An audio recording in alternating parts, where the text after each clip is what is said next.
ngaduk-ngaduk tanah gitu. Untuk saya sudah punya nama alay itu di dunia maya gitu ya. 2008 baru 10 tahun, Pak. Baru 10 tahun kan. Ya. Nah, ingusnya masih keluar-keluar tuh. Masih mana aduk-aduk tanah gitu. Baik, lanjut. Um, di pertemuan ini mungkin akan dijumpai yang seperti ini ya. Pertama, nah ini saya sering dikomentari mahasiswa bahwa saya akan presentasi dengan cepat gitu. Sampai saya kesurupan gitu. Tapi tenang saja, saya sudah belajar untuk menahan diri tidak sampai kesurupan. Karena kalau kesurupan, saya pun tidak ngerti apa yang saya sampaikan. Karena saking cepatnya saya berucap gitu ya, atau berpresentasi gitu. Tapi dua orang Dewan Pertimbangan saya akan mengingatkan saya, Pak terlalu cepat gitu di sini. Adil dan Budi, siap ya? Oke, terima kasih. Yang kedua, kalau saya sudah terlalu cepat, maka teman-teman sekalian akan kesulitan menangkap poin yang akan saya sampaikan. Caranya sederhana, kalau memang seandainya bingung, tidak paham, nanti boleh menggunakan kolom chat untuk bertanya lebih detail gitu ya. Tapi saya akan berusaha menahan diri untuk tidak terlalu cepat. Lalu akan muncul istilah-istilah aneh yang mungkin tidak biasa dikenal, nanti bisa kita diskusikan. Dan hal-hal teknis lainnya seperti gangguan internet lelet dan lain-lain. Ini kita declare di awal. Ya, kalau untuk pengaturan mikrofon kayaknya host sudah mengatur, jadi saya ikut saja dengan aturan yang sudah disiapkan oleh host. Baik, berikutnya saya memulai dengan nama literasi data. Kenapa begitu? Karena saat ini produksi data di dunia, jangan di dunia, mungkin di Riau saja, atau di Pekanbaru saja, atau lebih kecil lagi di PCR saja, lebih kecil lagi mungkin di rumah saja. Itu sudah sangat luar biasa. Sehingga bahwa kalau kamu berpikir kemampuan ini hanya dimiliki oleh orang-orang IT, itu salah. Ya, itu salah. Semua orang seharusnya sudah memiliki kemampuan ini, karena ke depan kita akan bersaing, kita akan bermain, kita akan hidup, kita akan bekerja. Semuanya berdasarkan data. Kalau tidak berdasarkan data, akan muncul berbagai macam hal polemik. Salah satunya adalah fitnah, hoax, dan lain-lain. Jadi, kamu dari mesin, dari listrik, dari elektronika, dari telekomunikasi, dari akuntansi apalagi nih udah sangat jago nih. Itu jangan menganggap bahwa ini adalah tidak penting, ini sangat penting dan semua kamu bisa menggunakannya di kehidupan kamu sehari-hari. Bahkan nanti di rumah tangga itu banyak manfaatnya, gitu ya. Baik. Ini adalah literasi baru. Sebenarnya nggak baru-baru amat. Kalau pemerintah itu melalui Ristek Dikti itu menginformasikan ini sejak tahun 2018, gitu ya. Tidak baru-baru amat. Baik, saya lanjutkan. Nah, di tahun 2014, Ristek Dikti itu memperkenalkan 3 literasi penting.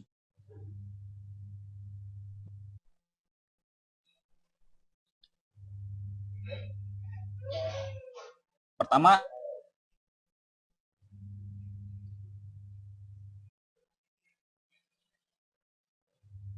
literasi sekarang dengan kecanggihan akses internet dan lain-lain, seharusnya semua kamu sudah memiliki kemampuan literasi teknologi yang baik.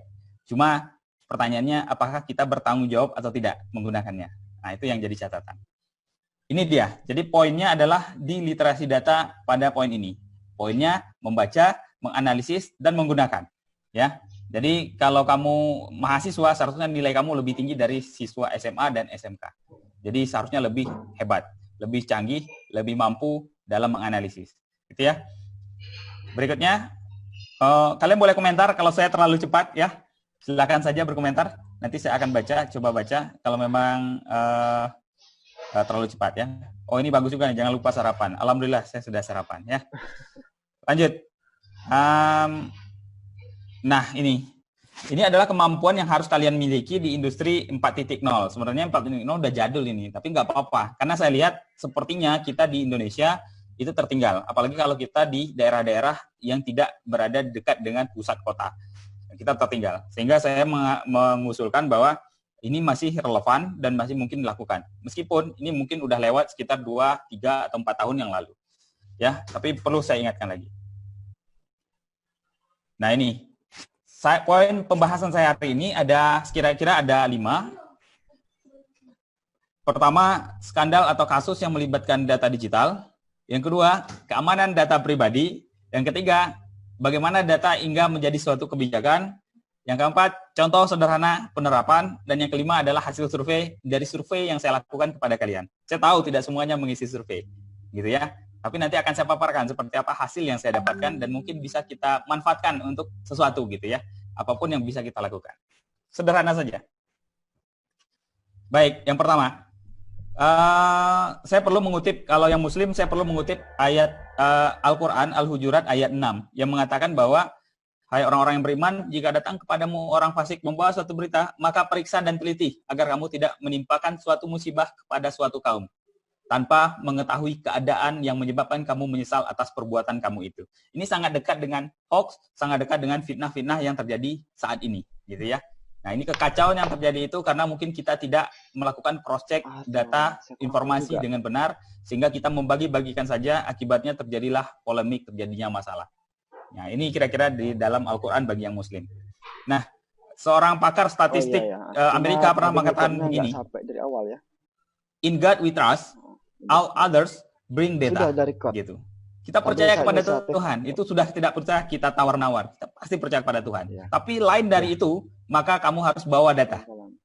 Perlihatkan datanya, buktikan datanya.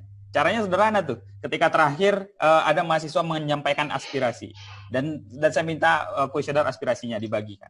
Dan di situ kita bisa analisis apakah yang diaspirasikan mahasiswa itu sesuai dengan summary yang disampaikan atau tidak. Nah, ini adalah cara yang paling gampang untuk menyelesaikan sesuatu. Datanya dari sumber yang sama, lalu dianalisis dengan cara yang sama, mungkin perspektif berbeda. Nah, itu tidak masalah, ya. Yang penting kita bisa menganalisis dengan baik. Ini yang dikatakan oleh si W. Edwards Deming, gitu ya.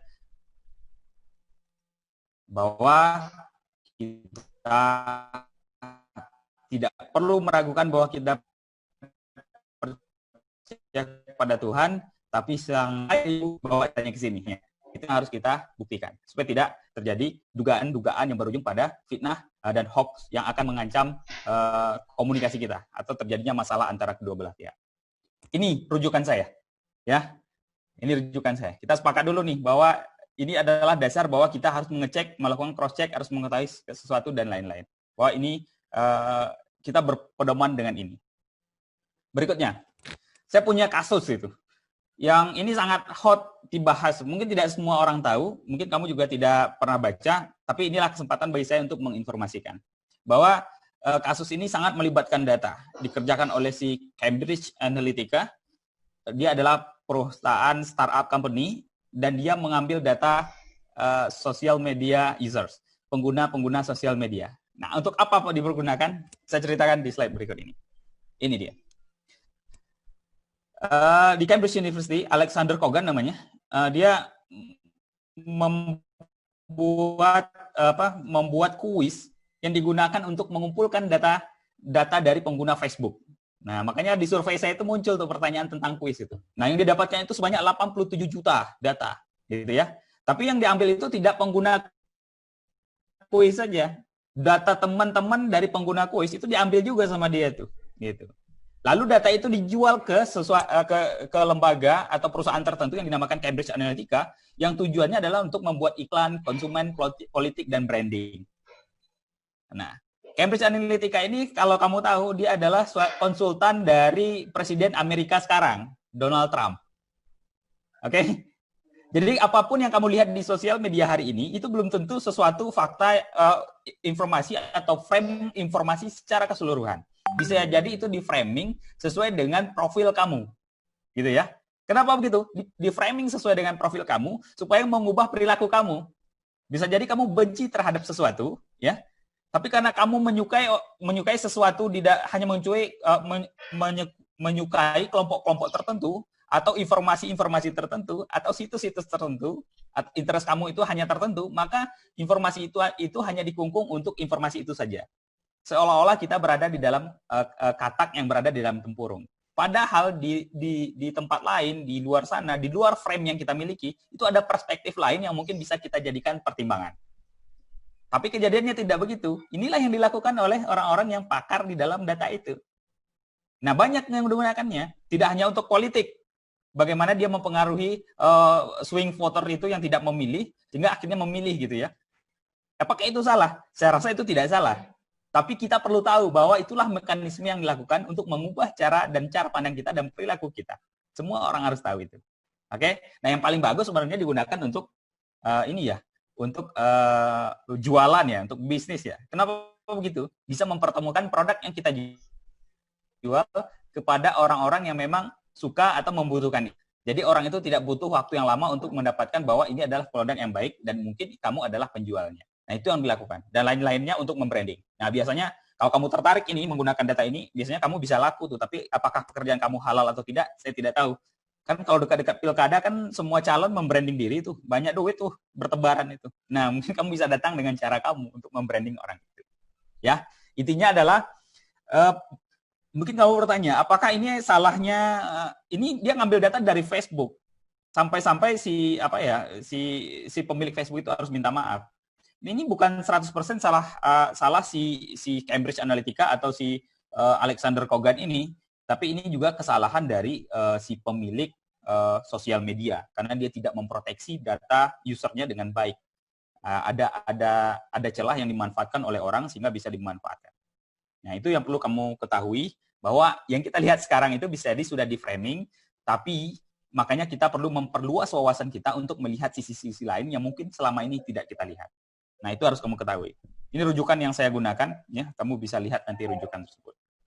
Saya lanjutkan. Akibatnya apa? Akibatnya ini, si pemilik Facebook itu harus minta maaf.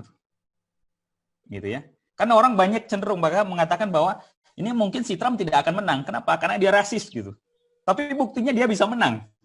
Gitu. Sehingga banyak mencurigai bahwa inilah yang dilakukan oleh si Cambridge Analytica untuk membentuk mindset orang yang awalnya orang tidak suka, akhirnya suka. Gitu.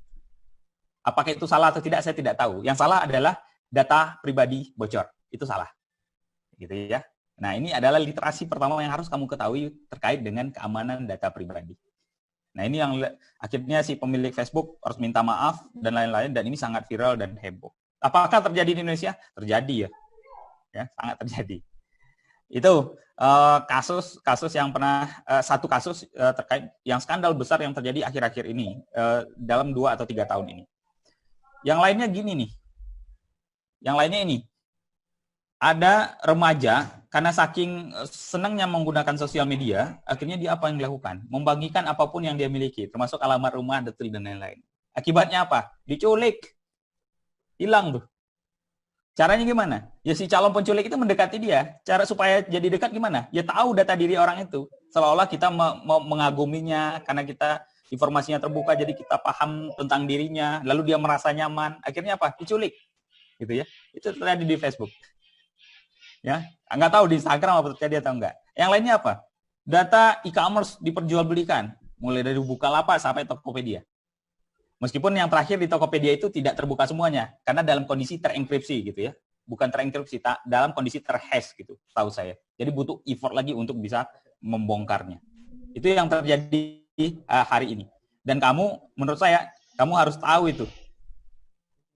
Harus tahu bahwa kondisi-kondisi itu, kondisi-kondisi yang terkait dengan data itu rentan sekali, apalagi di Indonesia, gitu ya. Nah, itu gambaran kasus-kasus yang terjadi baik di luar negeri dan di Indonesia hingga saat ini.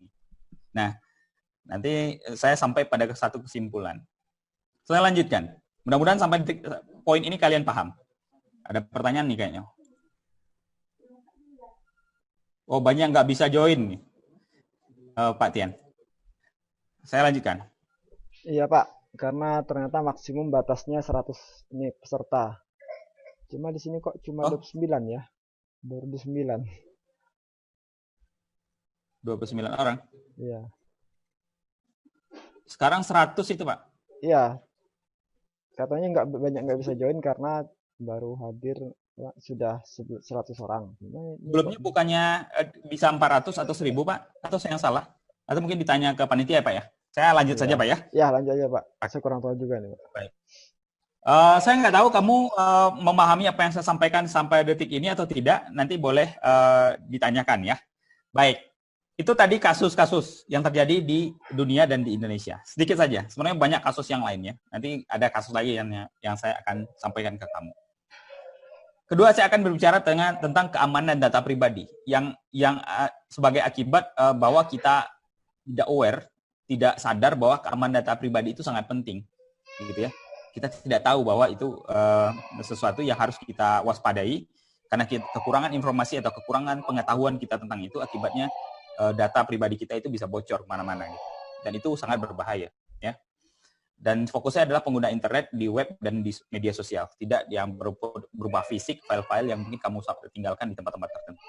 Tapi fokus ke file-file digital. Ini, kamu mungkin pernah jumpa ini nih. Nah, ini ayah, tolong kirimkan uang 500.000 ke nomor rekening sekian. Ditanya tuh sama si anak itu, siapa? Ayah katanya. Siapa yang nanya gitu tanya. Ini saya ambil dari internet, apakah ini buktinya belum terjadi atau tidak. Tapi kamu tahu kan istilah bahwa terjadi mama minta pulsa dan lain-lain. Ini kasus-kasus yang sering kita jumpai. Yang kedua ini. Ya. Yang ketiga ini nih. Ini lebih gila nih, ekstrim nih. Kami dari BCA, maaf saya bukan nasabah BCA. Oke, kalau begitu kami dari Bank Mandiri, pindah ke Bank Mandiri. Ya. Oke, kartu Mandiri saya lagi rusak, jadinya BRI. Muncul lagi di awal, nggak apa-apa, kami pun juga punya BRI gitu ya. Bisa dibaca mudah-mudahan ya. Jadi penipunya ini die hard ini ya. Susah matinya. Ya. Susah matinya. Apapun itu diajukan terus. Gitu. Pak, sampai nipu itu. Ya. Terbaca, Pak. Dan yang terakhir mungkin ini. Yang isikan dulu pulsa gitu kan. Mau saya jomblo, nggak punya pacar. Ini jujur nih. Ya. Tiba-tiba ada yang sayang-sayang sama dia. Nah, ini kenapa sih terjadi gitu ya? Betul nggak? Kok bisa orang itu punya nomor handphone saya? Betul nggak?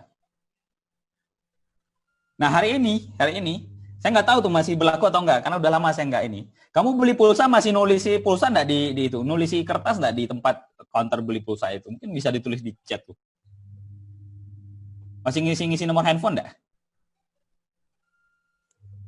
Silahkan kalau mau. Kadang masih. Saya nggak tahu ya. Masih ya? Masih, Pak. Nah, itu sebenarnya kan data pribadi. Apalagi itu digunakan dalam jangka waktu yang lama gitu ya.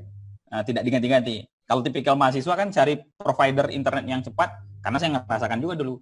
Beli kartu cadangan khusus untuk internet aja. Kalau hangus ya udah hangus, beli lagi yang baru. Tapi pasti ada nomor handphone khusus yang mungkin kita pakai dalam waktu yang lama gitu ya. Nah, itu yang terjadi. Artinya apa? Artinya nomor handphone kita itu sudah beredar gitu. Betul nggak? Nah, dengan ini pinter nih si penipu ini pinter. Belajar juga nih hukum probabilitas gitu ya. Kenapa begitu? Dia akan kirimkan SMS, WA dan lain-lain ke banyak orang tuh, massal. Ya, dia investasi ngirim WA. Masa dari sekian ribu orang yang dia email, nggak ada yang satu aja gitu terperangkap gitu. Dengan satu aja yang terperangkap mungkin dia udah untung tuh. Ya, jadi dia nggak ngomong menipu orang langsung dalam skala yang banyak, tapi dia cari orang-orang yang memang rendah budaya literasinya, tidak tahu tentang kondisi ini gitu. Dan itu biasa terjadi kepada orang-orang, mohon maaf, yang lebih senior, lebih tua. Kenapa? Karena mungkin mereka bukan generasi kita yang biasa berinteraksi dengan internet. Dan mereka pun menggunakannya di tengah jalan setelah mereka sudah matang gitu. Kalau kita tidak, apalagi kamu ya, sejak lahir itu kamu mungkin sudah berinteraksi dengan, bukan sejak lahir ya, mungkin ketika kamu SD itu kamu sudah berinteraksi dengan teknologi gitu. Itu berbeda gitu. Makanya yang disasar adalah orang tua, ayah dan lain-lain gitu ya. Nah, parahnya ada juga tuh anak-anak generasi milenial ya, tertipu gitu di Indonesia. Nah, itu menunjukkan bahwa rendahnya literasi kita. Sehingga mudah ditipu dengan kondisi seperti ini. Saya ingat di tahun 2010 sampai 2012, itu di Facebook itu banyak sekali itu bergentayangan orang jual handphone murah. Batam elektronik ini dan lain-lain. Yang gambarnya itu macam-macam ya. Dan setiap postingan itu pasti ada yang ngomentari gitu. Wah, ini layannya maksimal, terima kasih gitu. Kalau dilihat webnya acak-acakan. Ada juga bukti dari polisi bahwa ini adalah macam-macam. Padahal kalau kita memiliki kemampuan yang bagus dalam literasi data, kita bisa mengidentifikasi itu adalah penipuan. Kalaupun kita tidak bisa identifikasi langsung, kita bisa mencari bahwa itu adalah penipuan. Itu seharusnya yang dilakukan gitu. Sama halnya ketika kita membagikan sesuatu di sosial media. Artinya kita pastikan dulu, kita verifikasi dulu bahwa itu benar atau tidak. Nah, ini yang terjadi hari ini. Tapi saya lihat sih anak-anak PCR tidak seperti itu. Meskipun terakhir sekitar tahun 2018 itu ada yang lapor ke saya tuh. Anak alumni itu. Di prodi-prodi yang belajar tentang IT gitu ya. Belajar undang-undang ITE gitu ya. Ada juga yang tertipu di lowongan pekerjaan. Itu kan sangat miris. Gitu. Itu sangat miris. Jangan terjadi lagi. Apalagi untuk mahasiswa PCR. Malu bangsa dan negara. Malu PCR gitu ya. Bahwa anak PCR tertipu lowongan pekerjaan gitu. Itu malu. Oke, nah ini kamu harus hati-hati dengan itu. Nah ini contoh-contoh kasus. Sehingga saya berpikir begini. Oh ini juga nih. Oh ini menarik juga nih. Aku selalu mengagumimu, senyummu begitu indah, bagai hujan asteroid. So sweet katanya. Tapi ini cowoknya. Langsung dia bertanya, ini pintar nih orang ini. Ini belajar literasi data yang baik nih yang terakhir ini. Sehingga dia bisa mengalihkan gitu ya. Maksudnya apa ya? Jadi tidak merusak hubungan orang lain. Bagus. Ya, ini aja. Iklan saja ini. Iklan yang lewat. Mohon diabaikan. Nah, apa yang terjadi masalah di Indonesia sebenarnya dengan kondisi seperti itu? Nah, yang pertama ini, seperti yang saya sebutkan tadi. Rendahnya kesadaran kita terhadap keamanan data pribadi. Ya. Pak, Bapak ngomong gitu, apakah Bapak dulu gimana? Ya sama, saya juga seperti itu dulu. Tapi saya sudah kembali ke jalan yang benar. Tobat saya. Gitu ya. Contoh, dulu dengan senangnya muncul fitur Facebook yang baru bisa recognize wajah, bisa di-tag wajahnya satu persatu. Betul enggak? Karena gagap, karena saking senengnya, hebatnya, semua foto itu di-tag-in wajahnya satu-satu. Semuanya. Gitu ya. Tapi kita nggak tahu apa yang terjadi sebenarnya. Ketika wajah kita itu di tag, sebenarnya Facebook sudah mengumpulkan data tentang orang gitu ya. Meskipun Google sudah melakukannya juga. Dengan begitu apa? Ya kamu dengan gampangnya bisa diidentifikasi. Apalagi nanti si Google Glass itu memang, saya nggak tahu Google Glass itu dipakai atau nggak jadinya. Sehingga ketika berjalan, terjadi ini, orang bisa mengenali kita. Tanpa kita harus memperkenalkan diri. Jadi antisosial gitu. Kalau mau nyulik orang bisa tuh pakai itu. Tahu aktivitasnya, namanya siapa, rumahnya di mana, dan lain-lain. Itu kan berbahaya. Meskipun sudah terjadi, tapi kita kurangilah untuk bisa seperti itu. Nah, banyak hal yang terjadi. Karena saking senangnya, KTP-nya di-post. Ya. Nah, perlu bagi kita bahwa menginformasikan ke orang-orang sekitar kita bahwa hati-hati dengan kondisi ini. Meskipun kita sudah tahu gitu ya. Jadilah agen yang membantu orang, meliterasi orang bahwa untuk tidak semuanya itu bisa di-share. Apalagi yang berhubungan dengan data pribadi seperti NIK, tempat tanggal lahir, nama ibu, alamat rumah, dan lain-lain. Itu jangan. Kalaupun sudah terlanjur dibagi, jangan lakukan lagi. Stop sampai di situ gitu. Mudah-mudahan dia sudah hilang tertimpa. Kecuali alamat rumah itu memang dibutuhkan oleh organisasi tertentu karena kita harus ngelamar atau apa gitu. Tapi pastikan bahwa dia punya disclaimer menyatakan bahwa semua informasi yang dia kumpulkan itu tidak akan dibagikan ke orang lain, bahwa digunakan untuk keperluan mereka saja dan data itu dirahasiakan. Mereka harus tulis itu. Nah, yang kedua, foto KK, ya, KTP, paspor, etiket, apalagi yang latah ya. Wah, dia mau jalan-jalan ke Turki gitu. Jadi paspornya itu difoto tuh perjalanan ke Turki tanpa menyembunyikan angka-angka tertentu atau data-data tertentu yang ada di sana gitu. Itu kan berbahaya. Mungkin itu perlu dicek mungkin. Mungkin kamu perlu menginformasikan bahwa kamu akan melakukan perjalanan dan dinas, tapi kamu perlu tahu bahwa tidak semua informasi di dalam paspor, dalam tiket tiket kita itu perlu diketahui oleh orang lain sehingga bisa diblurkan atau disembunyikan. Yang kedua, informasi keuangan ini terkait dengan gaji, ya, terkait dengan hutang, ya, kredit, apalagi berantem salah utang di sosial media gitu ya. Kalau bisa diselesaikan personal, lakukan secara personal, jangan terbuka seperti itu. Nah, karena itu akan jadi track record buruk bagi kamu. Ya, masalah hutang gitu ya, enggak dibayar-bayar gitu ya. Nah, itu. Lalu, ini sering terjadi password yang digunakan di semua akun. Jadi setiap bikin akun gunakan password yang sama. Sampai mobile banking, internet banking, itu pakai password yang sama gitu. Ya, itu bahaya. Bahaya gitu ya. Kalau kamu membuat akun di tempat tertentu dan kamu tidak yakin dengan pengelola sistem itu, pengelola sistem informasi atau aplikasi itu, kamu bikin akun yang lain. Pak, potensi lupa gimana Pak? Kan ada forgot password, gunakan aja itu, sudah. Kalau kamu tidak catat. Tapi kamu pastikan saja bahwa menggunakan email yang sama. Gitu. Kalau enggak digunakan tuh semua passwordnya. Siapa yang lakukan itu? Nah, tobat dari sekarang ya. Nah, kalau akun sosial medianya disamakan oke lah, tapi yang email pribadi ya itu jangan disamakan. Ya, hati-hati. Oke. Lalu data kesehatan, data penyakit, kamu punya historis penyakit apa dan lain-lain itu perlu disembunyikan. Itu tidak perlu semua orang tahu gitu. Karena kita kepo ya. Oh, si ini sakit sedang dirawat dan kita kepo tuh. Dia sakit apa ya dan lain-lain. Bertanya-tanya tuh. Akhirnya tidak merasa puas kalau kita tidak tahu nama penyakitnya. Padahal kalau dikasih tahu penyakitnya, kita juga tidak akan, paling kita akan mengunjungi, mungkin menyumbangkan gitu aja. Nah, menurut saya sih ada sesuatu yang harus kita tahan diri kita untuk tidak selalu bertanya lebih jauh tentang data pribadi orang lain, gitu ya. Memang itu harus kita hormati, kecuali orang itu memberitahukan ke kita tanpa kita tanya. Nah, itu tidak ada masalah, karena orangnya berarti bersedia membagikan informasi itu. Dan yang terakhir, kalau nanti kamu bekerja di perusahaan, kamu bekerja di organisasi tertentu, tidak semua data itu bisa kamu bagikan. Apalagi kalau kamu bekerja di perusahaan dengan standar yang sangat tinggi, yang sudah mengatur aliran, akses, dan distribusi data itu. Jadi tidak semua bisa kamu bagikan. Jadi hati-hati ini. Adalah orang yang dipecat gara-gara ini. Terakhir itu ada anak magang, karena kami di bidang 3 ngelola magang, ada yang diberhentikan magang karena mengerjakan data perusahaannya di tempat kosnya. Diberhentikan itu. Karena bagi perusahaannya itu tidak boleh dilakukan, karena data itu harus selesai di kantor saja, tidak boleh dibawa pulang. Tapi selama anak magang dibawa pulang. Gitu. Dan itu jadi catatan, jadi masalah. Jadi pastikan dulu, kalau kamu tidak tahu haknya data itu seperti apa, kamu tanya ke atasan kamu. Ini saya boleh bagikan atau tidak? Nah, untuk hal-hal yang bersifat rahasia secara pribadi, itu jangan dibagikan. Gitu. Meskipun itu data orang lain, meskipun kamu tahu gitu, ya udah kamu tanggung jawab sampai itu saja. Kamu nggak perlu bagikan ke orang lain. Itu yang harus diperhatikan. Karena kalau kamu sudah bagikan data pribadi orang lain, maka kamu termasuk yang ikut serta dalam mendistribusikan atau menyebarkan data pribadi orang lain. Nah, itulah yang terjadi.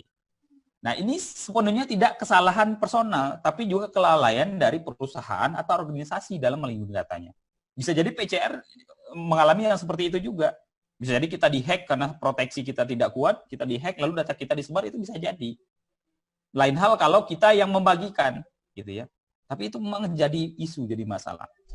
Nah, menurut saya ini peran pemerintah penting. Karena sampai detik ini saya baca terakhir itu RUU Perlindungan Data Pribadi itu masih belum disahkan di DPR itu. Mungkin kamu tidak tahu ini data pribadi ini, ya, undang-undang ini. Tapi nanti kamu perlu lihat bahwa ada aturan ketat yang mengatur tentang keamanan data pribadi. Secara internasional itu sudah ada aturannya, apalagi sejak kasus si Cambridge Analytica muncul, sebenarnya sudah ada organisasinya, sehingga si perusahaan itu harus gulung tikar, harus tutup seperti itu. Facebook harus minta maaf dan lain-lain. Nah, berikutnya di Indonesia akan muncul konsekuensi hukum atas bocornya data pribadi. Pak, berarti nanti Bukalapak kalau datanya tersebar dan lain-lain, kalau diinvestigasi ternyata kelalaian mereka, bisa dituntut dong mereka. Nggak bisa jadi, gitu ya. Bisa jadi, sangat mungkin. Jadi hati-hati dengan keamanan data pribadi. Ini perlu saya sampaikan, harapan saya adalah setelah ini kamu tidak ceritakan untuk diri kamu saja, mungkin kamu bisa bawa ini ke rumah, ceritakan ke orang tua di rumah, ke keluarga di rumah, bahwa untuk memproteksi data pribadi ini sangat penting. Gitu ya. Saya tidak perfect, betul. Saya juga mengalami masa-masa seperti kamu dulu, tapi saya sekarang berusaha untuk menguranginya. Tapi untuk dari sisi branding, PCR, kita harus publikasi, karena orang ada tahu. Kecuali ada yang lain ya, kecuali kamu artis mungkin ya. Kalau kamu artis kan aktivitas harian kamu itu perlu diketahui orang lain, sehingga kamu bisa mendapatkan penghasilan yang besar ya. Seperti artis yang sekarang di YouTube itu, artis dikunjungi rumahnya dan lain-lain gitu kan. Nah itu tidak jadi masalah, mungkin itulah dia memang sudah sangat terbuka atas itu, karena dari situ dia dapat penghasilan gitu. Menurut saya itu tidak jadi masalah. Tapi kalau kita tidak yakin ya mending tahan diri atas itu. Itu. Nah ini contoh sederhana nih yang pernah main kuis ya. Coba lihat tuh. Kadang kita nggak sadar apa yang disampaikan itu. Kenapa? Karena rendah budaya membaca kita. Jadi apa yang kita lakukan? Low aja. Low. Udah. Padahal ratingnya coba lihat tuh. Ratingnya nggak bagus-bagus amat. Cuma setengah. Gitu ya. Dia ngomong, kamu akan memberikan akses untuk si aplikasi ini akan menarik informasi tentang profil kamu, foto kamu, informasi teman kamu, dan konten-konten lain yang diperlukan untuk dia bekerja, gitu. Kita nggak baca, karena kita latah, gitu ya. Sorry. Padahal dia jelas ngomong di situ. Ya, ini rendahnya literasi kita, tapi kita low saja. Nah, ini akibatnya. Dan ini juga berlaku untuk aplikasi Android yang mungkin tidak dipercayai keamanannya. Ya, aplikasi aneh-aneh diinstal itu hati-hati. Jangan-jangan ditaruh sel tuh sama si hacker, sama si pengembangnya, pembuatnya. sehingga data pribadi kamu itu bisa diambil, bahkan foto kamu pun bisa diambil gitu ya. Itu hati-hati. Ini saya mengingatkan saja, kalau memang kamu memerlukan untuk ini, ya kamu pastikan dulu bahwa game kuis itu memang dipercaya aplikasinya. Caranya ya cari di Google, cek saja. Ya, itu harus kamu lakukan. Baik, mudah-mudahan sampai di sini paham. Oke, saya berhenti sampai di sini dulu. Saya ingin, kalau ada pertanyaan mungkin boleh nggak Pak Tian? Sampai titik ini kalau ada yang bertanya akan saya layani. Silakan. Boleh Pak, silakan Pak. Oke, silakan teman-teman kalau ada pertanyaan. Saya nggak tahu nih masih tidur atau gimana nih kalian. Silakan.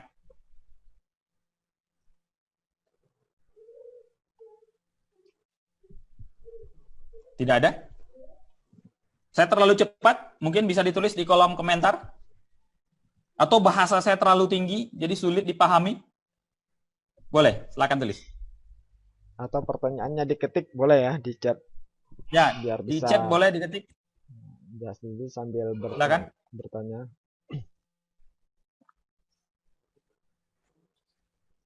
Saya tunggu.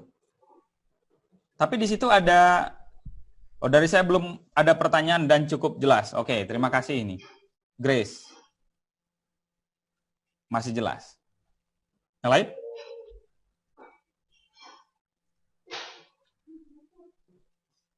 Belum ada pertanyaan? Bagus. Masih belum Pak. Silakan. Tampaknya masih jelas. Jelas ya? Oke ya. Jelas. Ini bagus nih. Pak, mohon maaf. Penjelasan Bapak cukup cepat sehingga sulit untuk dapat dipahami. Oke. Saya mohon diinfo Hans Anderson. Kira-kira di bagian mana yang harus saya ulang? Akan saya ulang. Silakan dituliskan di chatnya.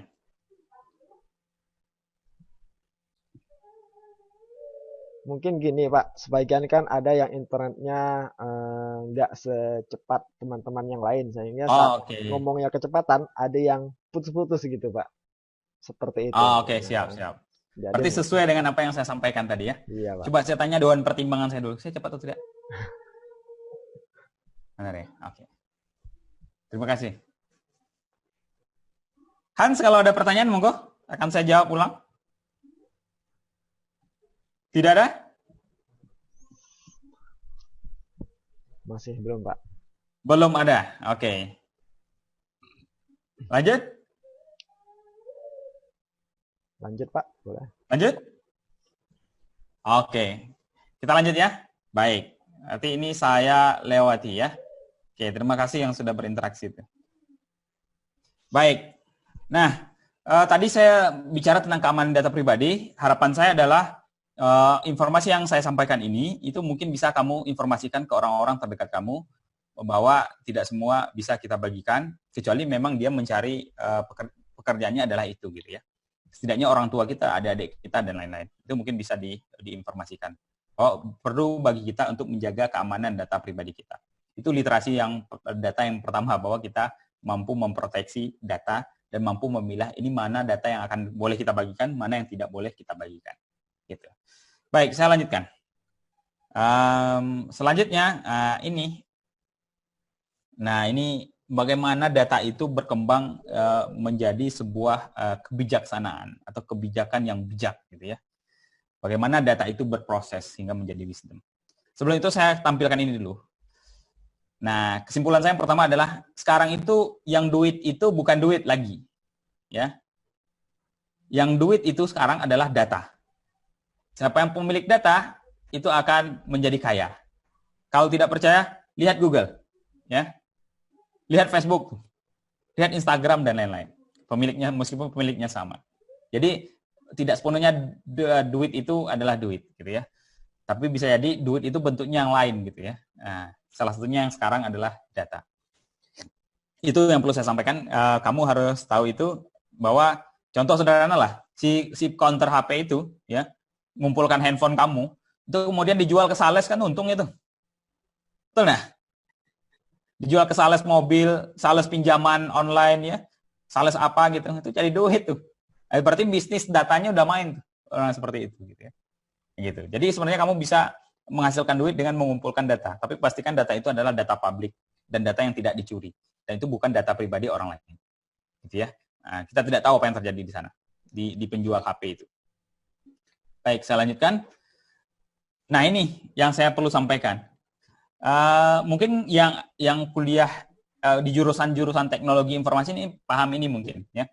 Nah, tapi yang lain saya perlu informasikan bahwa informasi ini itu tidak untuk orang-orang di komputer saja, bahwa kamu perlu tahu gitu ya.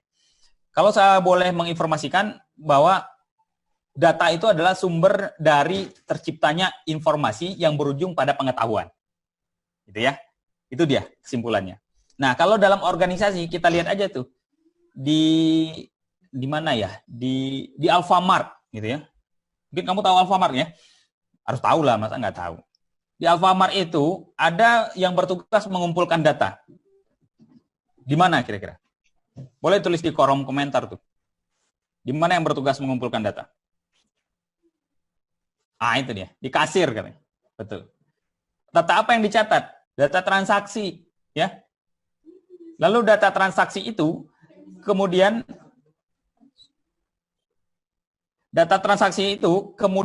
diolah untuk mendapatkan informasi.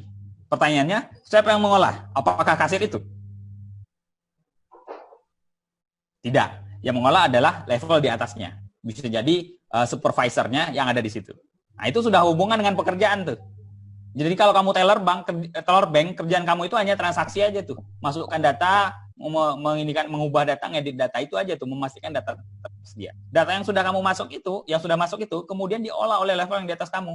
Makanya kalau kamu menempati posisi tertentu nanti sebagai di suatu perusahaan atau mungkin kamu punya perusahaan gitu ya, kamu punya perusahaan, maka kamu menempati posisi tertentu, maka kamu harus tahu bahwa data itu berperan penting. Tujuannya apa? Untuk mendapatkan pengetahuan. Kenapa begitu? Dengan pengetahuan kita dapat solusi. Gitu. Jadi penyakit itu bisa kita ketahui berdasarkan data yang diolah sehingga kita dapat pengetahuannya. Gitu. Apalagi kalau kamu udah di level owner misalnya, pemilik gitu ya, CEO gitu ya. Apalagi tuh yang levelnya tinggi-tinggi itu tuh. Vice President, President Director gitu. Maka kamu harus bagus tuh di level itu untuk bagaimana menganalisis data. Meskipun di bawahnya sudah melakukan analisis, sehingga di atas kamu di level yang paling tinggi melakukan kebijakan untuk memutuskan sesuatu. Keputusan kamu itu akan berdampak terhadap organisasi, gitu ya.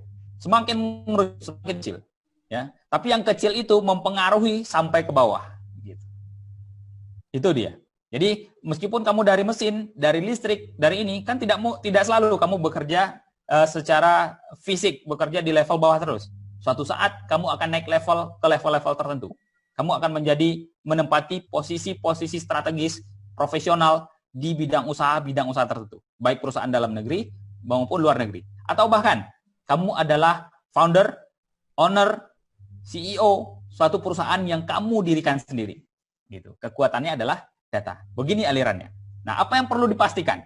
Yang perlu dipastikan adalah input data di awal ini harus benar. Input data di bawah benar akan menghasilkan hasil seharusnya benar sampai ke atas. Tetapi kalau di bawah, contoh kamu punya perusahaan, kasir kamu masukkan asal-asalan, maka sampai ke atas solusi atau pertimbangan yang dilakukan akan menghasilkan kebijakan yang ngawur. Dan bisa jadi itu akan merusak atau mengacaukan organisasi bisnis kamu. Nah, itu harus diketahui ya. Maka kamu dimanapun posisi nanti, kamu harus punya kemampuan literasi yang bagus. Nah, saya lanjutkan. Berikutnya muncul istilah ini. Ini. Tuh. Kalau tadi hanya sampai ke level pengetahuan. Sekarang ini lebih jauh gitu ya, lebih jauh. Data itu dimulai dari kondisi seperti ini, yang mungkin kita tidak tahu. Kita punya, tapi kita tidak tahu. Tapi ketika kita baca lebih jauh, kita tahu bahwa ini berwarna ungu, ini berwarna hijau.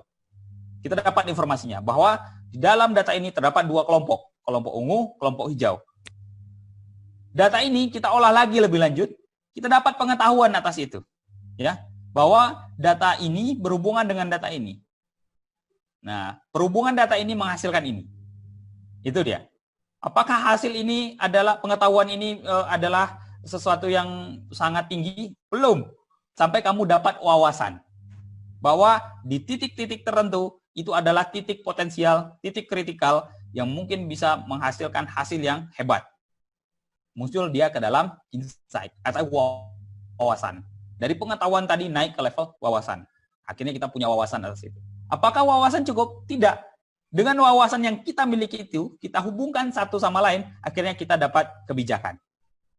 Kita menjadi orang yang sangat bijak, kita menghasilkan kebijaksanaan. Beginilah perjalanannya. Ya, beginilah perjalanannya. Dimulai dari data yang benar sampai kita menghasilkan suatu kebijakan.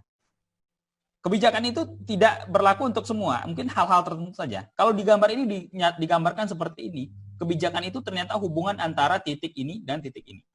Kalau dihubungkan. Tidak semua yang ada di dalam pengetahuan itu. Karena mungkin semuanya bisa dijalani, tapi mana yang paling optimal, mana yang paling bagus yang bisa kita ambil. Maka harus ada di level itu. Nah, dasarnya adalah literasi data. Saya nggak harap tuh, kamu nanti bekerja di perusahaan tertentu, contoh kamu dari teknik listrik, bekerja di PLN, maka seumur hidup sampai tua, kamu di pembangkit terus. Jangan seperti itu. Kamu harus naik level ke level-level manajerial. Sampai ke level yang sangat, mungkin di level-level yang sangat tinggi. Maka kamu harus perbaiki kemampuan kamu dalam literasi data. Nah belakangan ini muncul yang lebih ekstrim. Mungkin pernah lihat ya, yang lebih ekstrim. Seperti ini yang lebih ekstrim. Teori konspirasi. Yang semuanya tanpa ujuk-ujuk muncul hubungannya gitu ya. Nah ini aja nih. Ini candaan aja nih, ini tidak serius ya. Yang serius itu yang ini, sampai di sini. Kalau ini nggak serius. Ini dihubung-hubungkan. Oh ini terjadi konspirasi gitu. Nah, ini boleh percaya atau tidak, ini main-main aja. Cocok logi, Pak. Serius. Apapun lah namanya, cocok logi ya. Oke, kita lanjutkan. Tapi ada juga loh yang memang mengumpulkan data dengan benar dari teori konspirasi itu. Apakah dia salah? Tidak juga. Bisa diadu itu. Perspektifnya mungkin berbeda. Jumpa saja, adu saja. Kalau dia tetap bertahan dengan pendiriannya, bisa jadi dia memiliki perspektif yang berbeda dengan kita. Tidak ada yang salah atas itu. Ya. Baik, ini candaan aja. Saya lanjutkan.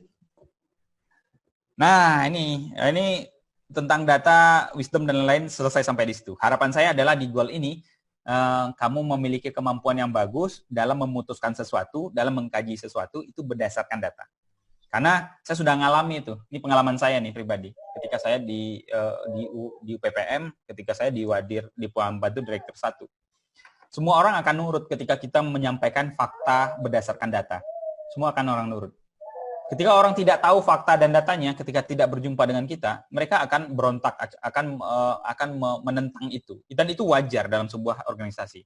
Karena perubahan itu akan menghasilkan gesekan. Itu keniscayaan pasti akan terjadi gitu ya. Perubahan akan menghasilkan gesekan. Tapi perlu diketahui, yang abadi itu adalah perubahan. Ya. Perubahan itu pasti akan terjadi. Sekarang pertanyaannya, seperti apa kemampuan kita beradaptasi terhadap perubahan itu? Nah, tentu kita berkontribusi bagaimana membantu orang beradaptasi terhadap perubahan itu. Caranya gimana? Menyampaikan informasi dengan data dan fakta yang sebenarnya. Kalau kamu sudah mampu melakukan itu, orang akan memahami bahwa itu adalah kebijakan diambil berdasarkan kondisi-kondisi yang pasti. Nah, itu saya hadapi sendiri ketika saya jadi di UPPM dan jadi Wakil Direktur Bidang Akademik pada tahun 2017. Semua orang akhirnya bisa menerima karena kita menyampaikan berdasarkan data dan fakta. Dan tidak kita tutup-tutupi. Itu yang perlu diketahui. Ya. Nah, harapannya nanti sejak saat ini kamu sudah mulai itu belajar tentang setidaknya kamu paham bahwa data ini bermanfaat, kamu bisa mengambil langkah, ambil action itu berdasarkan data, tentu dengan kemampuan kamu dalam mengolah dan menganalisisnya. Itu ya. Mudah-mudahan suara saya masih bisa didengar. Baik, saya kira untuk data sampai ke kebijaksanaan itu cukup sampai di situ dan mudah-mudahan banyak manfaatnya bagi kamu. Bisa kamu manfaatkan dalam kehidupan kamu sehari-hari dan nanti jika kamu berada di dunia kerja. Atau bagi kamu yang suatu saat akan mengerjakan proyek akhir. Saya lanjutkan. Nah, saya kasih contoh penerapan nih. Saya nggak jauh-jauh contoh penerapannya, ya nggak jauh-jauh. Karena saya di level manajemennya PCR. Saya contohkan Politeknik Kaltek Riau ke kamu. Dan saya kasih disclaimer, tidak semua mahasiswa mengetahui ini. Ya, tidak semua mahasiswa mengetahui ini. Nah, karena ini ada kesempatan bagi saya untuk menginformasikan kepada kamu, maka akan saya informasikan. Nah, pertama, kamu pernah lihat ini enggak?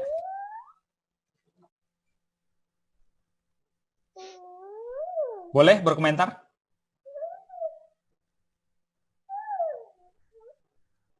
Pernah lihat? Belum pernah. Oke. Oh, ada yang pernah, bagus. Yang belum pernah lihat.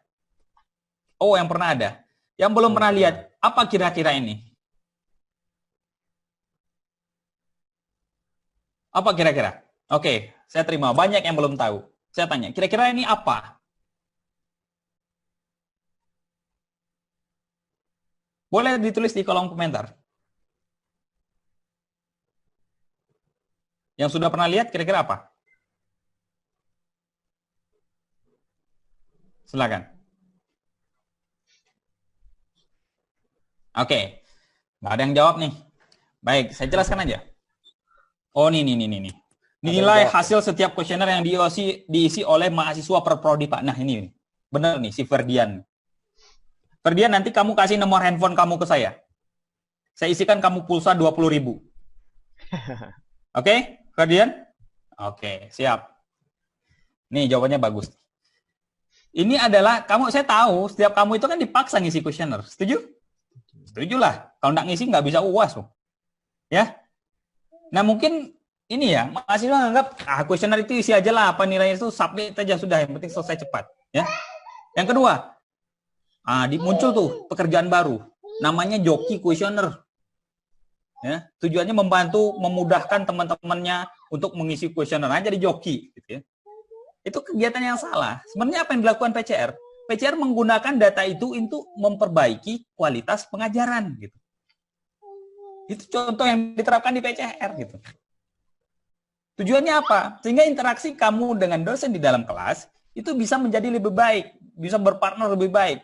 Akibatnya apa? Suasana terbangun dengan baik. Kalau suasana terbangun dengan baik, interaksi mudah didapat, maka ilmu insya Allah gampang masuk ke dalam otak kamu. Kenapa?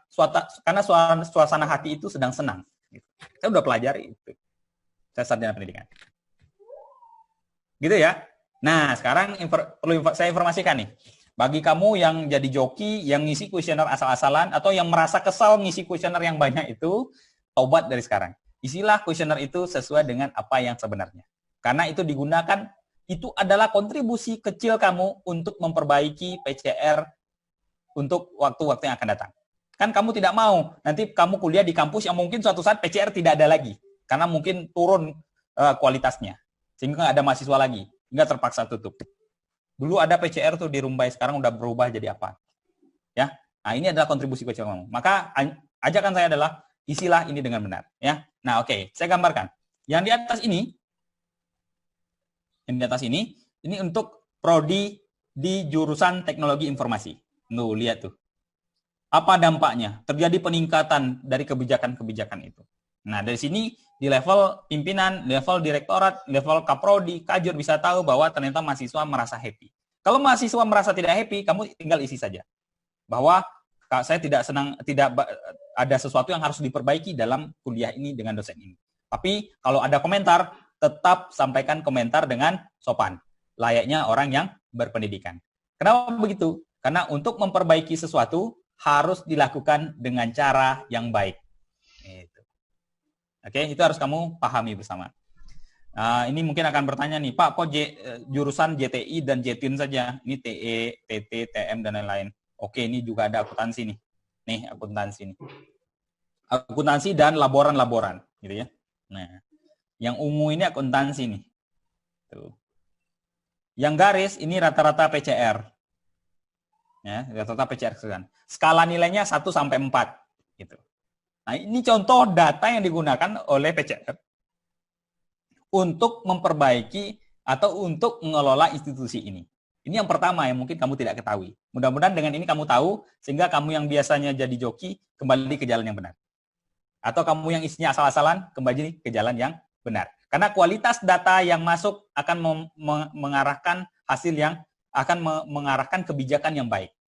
Kalau asal-asalan, bisa jadi kebijakannya tidak sesuai dengan apa yang kamu harapkan. Oke, saya lanjutkan. Ini, kalau tadi itu per prodi, kalau ini per orang. Tuh, ketahuan tuh per orang, satu-satu. Seperti apa kuesionernya? Ya, akhirnya apa? Si dosen bisa mengevaluasi dirinya bahwa oh ternyata semester lalu saya jelek loh, tidak disukai mahasiswa loh, atau mahasiswa tidak begitu impress dengan saya loh. Kira-kira apa yang terjadi ya? Nah, dengan kondisi seperti itu, si dosen bisa memperbaiki diri. Oh, mungkin karena saya terlalu sibuk, karena saya mungkin kuliahnya sering ganti-ganti, gitu ya. Atau saya masih belum bisa memperbaiki diri, sehingga saya ngomongnya masih cepat. Akhirnya apa? Tumbuh kesadaran untuk memperbaiki diri. Akibatnya, kalau dosen memperbaiki diri dan mahasiswa memperbaiki diri, terjadilah kesatuan organisasi pendidikan yang baik. Ilmu gampang didapat, PCR jaya. Gitu. Itu harapannya. Oke? Itu contoh. Berikutnya, ini. Nah, ini siapa yang bisa kira-kira ngasih tahu? Ini kira-kira apa nih? Tadi saya tandai Ferdian. Pak Tian, tolong dicatat ya. Ferdian Lesmana, gitu ya. Iya, Pak. Nanti Ferdian ini saya kasih 20.000 pulsa. Siapa? Ayo, siapa? Ini kira-kira apa ini? Saya tunggu. Wesley Leonardo. Ini adalah rata-rata nilai mahasiswa tiap prodi. Oke, saya tutup sampai Wesley. Wesley, Pak Tian mohon ditandai. Ya. Ini yang kedua. Oke, benar yang disampaikan Wesley. Ya. PCR itu tidak hanya melihat dari sisi kuesioner saja, tapi dari nilai itu dicek tuh satu-satu tuh. Setiap program studi. Dari nilai apa? Mulai dari nilai kuisnya, sampai nilai laporannya, sampai nilai akhirnya dicek sebarannya seperti apa. Tujuannya apa? Untuk melihat kualitas pendidikan berdasarkan data. Kalau seandainya ini jelek semua, maka PCR harus lakukan aksi nyata. Contoh, harus ditingkatkan kemampuan mengajar dosen dan lain-lain. Itu yang dilakukan, cara-cara solutif yang mungkin dilakukan. Dari mana itu muncul kebijakan itu? Itu dari nilai yang didapatkan setiap semester. Jadi itu dilihat, dikaji. Itulah basis PCR mengambil keputusan. Nah, ini sampai akhirnya kita tahu tuh setiap semester itu berapa persentase nilai A itu yang diberikan. Berapa C, berapa F gitu. Nah, kalau kamu lihat faktanya, inilah faktanya. Ini semesternya saya lupa, semesternya udah lama ini. Kayaknya semester sebelum kamu masuk nih. Udah jadul nih. Bahwa yang paling banyak itu nilai mahasiswa tuh di A gitu. Artinya memang mahasiswa PCR itu bagus gitu ya. Pak, kok masih ada FF itu nggak bisa kita hindari, pasti akan terjadi, ya, pasti akan terjadi. Nah, inilah cara kita melihat keseluruhan. Nah, yang tidak tahu mudah-mudahan jadi tahu dengan informasi ini. Berikutnya, nih, nah ini penelitian dan pengabdian. Saya nggak perlu tanya karena tidak berhubungan dengan mahasiswa. Bahwa kita melihat data penelitian dan pengabdian dosen. Karena kualitas suatu institusi pendidikan dilihat juga dari penelitian dan pengabdian yang dijalankan, termasuk publikasi-publikasi ilmiah yang dimiliki. Nah, ini dikasih lihat nih di ini. Berikutnya, nih, mungkin tidak semua orang juga tahu, PCR itu ngelihat data karyawannya, data stafnya, gitu ya. Rata-rata usia pegawai PCR itu di usia berapa? Ini ada 34 tahun, gitu. Jadi bisa ketahuan semuanya. Tujuannya apa? Untuk menghadapi mulai menuanya staf, apa antisipasinya dilakukan. Kalau alumni itu pernah ngomong ke saya, ngomongnya begini, umur boleh tua, tapi jiwa tetap harus muda. Gitu. Kenapa? Ya karena kalau mengajar dengan mahasiswa, kita harus menempatkan diri sebagai partner mahasiswa itu. Betul nggak? Nah, itu yang harus dilakukan. Betul, Pak. Jadi kita harus melihat bahwa umur bisa jadi bertambah, tapi jiwa tetap harus muda, dan kita tetap harus bisa beradaptasi. Karena kalau ini umur dosen itu bertambah tua, mahasiswa yang masuk itu bertambah muda, jadi ditinggal itu, terjadi gap gitu ya. Jadi di kepegawaian itu harus ada antisipasinya. Apa yang dilakukan? Jangan nanti PCR ini jaya di masa dosennya rata-rata umur 34 tahun, tapi di rata-rata umur 50 tahun udah mulai merosot tuh kemampuannya. Dan PCR sudah mulai tidak dilihat orang, itu kan berbahaya. Antisipasinya dilakukan sejak sekarang. Makanya kalau kamu lihat di peralihan semester tuh dosen tuh refreshing, ada pemateri dari luar meningkatkan kemampuan mengajar, berinteraksi dengan anak-anak milenial, berinteraksi dengan generasi Z gitu kayak kalian gitu ya. Nah, itu yang dilakukan. Atau generasi Y gitu. Itu yang kita lakukan dari sisi keuangan. Dari mana dilihat? Dari data statistik ini gitu ya. Nah, ini juga kerjasama, ini alumni nih. Ini ada yang bertanya mungkin, Pak, berapa lama sih alumni PCR itu bisa bekerja gitu? sehingga dia bisa dapat kerja. Nah, ini kita dapat dari data tracer study. Jadi yang dikumpulkan datanya itu bukan kalian saja yang sedang kuliah, tapi alumni pun itu dikumpulkan datanya di PCR. Tujuannya apa? Untuk melihat seperti apa serapan alumni PCR di luar sana. Baik yang berwirausaha, baik yang bekerja di perusahaan, industri, dan pemerintah, dan yang memilih menjadi ibu rumah tangga atau bapak rumah tangga. Itu adalah pilihan. Itu perlu kami lihat. Ya. Ya, tidak ada yang salah dengan itu. Contoh, kamu memang lulusan teknik elektronika telekomunikasi, IPK kamu 3,99, lalu kamu memilih jadi ibu rumah tangga. Apa yang salah? Tidak ada yang salah. Karena Anda memang ada pilihan itu. Tapi kami perlu tahu berapa yang memilih pilihan itu. Sehingga antisipasinya apa? Antisipasi bahwa kecenderungan orang-orang ini seperti ini. Ya. Nah, ini kalau boleh saya kasih lihat nih. Masa tunggu D3 itu, kalau setelah dia lulus, itu dapat pekerjaannya paling lama rata-rata 2,4 bulan. Ya, belum 3 bulan dia udah kerja. Dan beberapa itu sudah bekerja sebelum wisuda. Banyak. Nah, D4 itu malah lebih cepat tuh. 1,5 bulan dia udah dapat kerja. Itu dari yang sudah bekerja.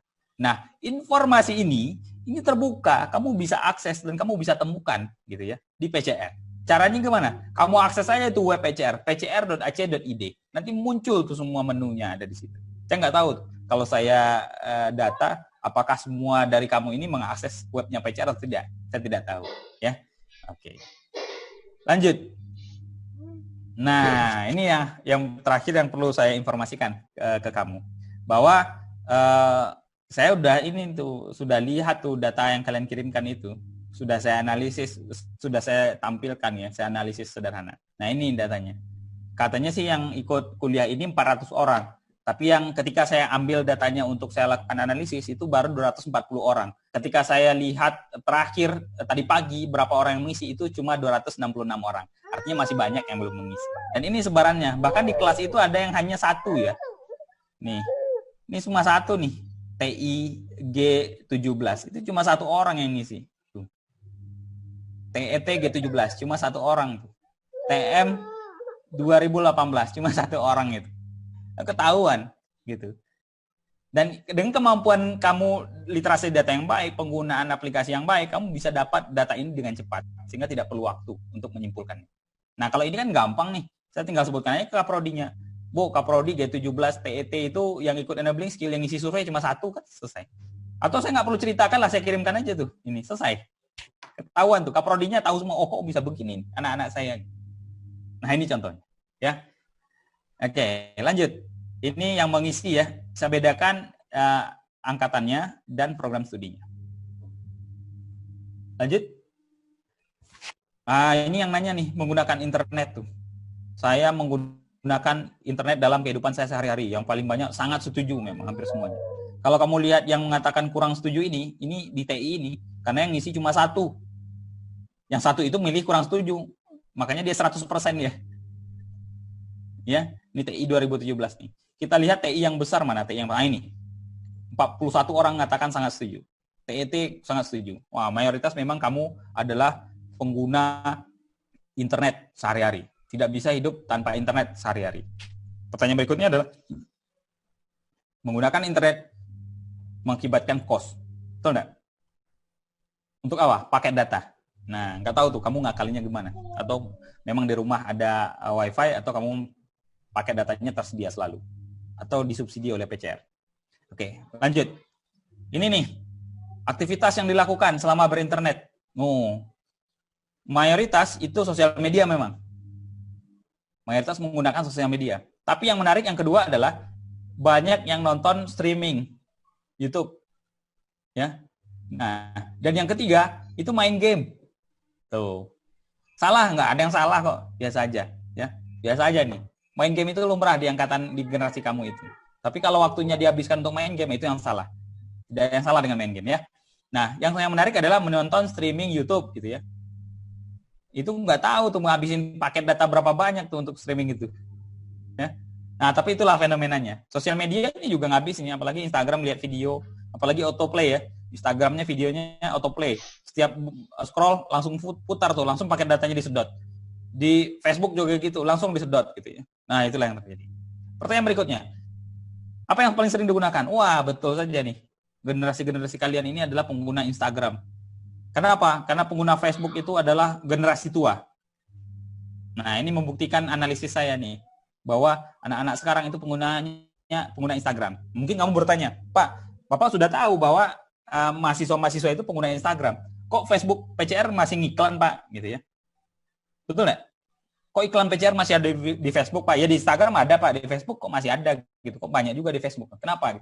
Nah, perlu kamu ketahui bahwa kami kaji tuh, kami analisis tuh. Mahasiswa itu sebagian besar dia menentukan pilihan kuliahnya itu dipengaruhi oleh orang tuanya. Nah, mayoritas orang tua itu pengguna Facebook. Pasti. Jarang tuh yang guna Instagram kayak kalian. Makanya itu masih kami gunakan. Yang tidak kita gunakan lagi di PCR itu mungkin Twitter ya.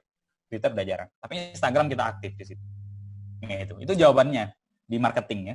Sehingga kami tahu kondisi seperti itu. Jadi peran orang tua itu masih besar dalam menentukan di mana anaknya kuliah. Meskipun anaknya sudah punya preferensi sendiri. Karena pertimbangannya banyak di sisi orang tua. Biaya, ya, kedekatan dengan anak, gitu ya, banyak pertimbangannya.